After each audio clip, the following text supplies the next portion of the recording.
това, че вие сте тук събрани три партии, които не спечелиха изборите, е факт. За съжаление, предстоят предсрочни парламентарни избори. И колкото да ви е мъчно, ще бъдете много по-малко и разпределението на политическите сили ще бъде съвсем различно. Защото българските граждани видяха това, което вие им показахте, че „Атака” и ДПС са едно. ДПС и комунистите, които едно време сменяха имената, които събаряха църкви, сега ходят на първите редове в църквите да се молят и да искат индулгенция. Моля ви за ред в залата. Моля ви.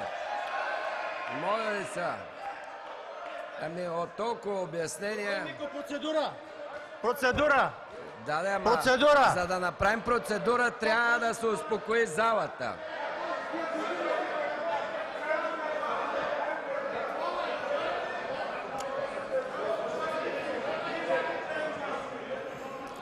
Уважаеми народни представители, вашата радост да ви гледат българските граждани и в момента трябва да ви владее.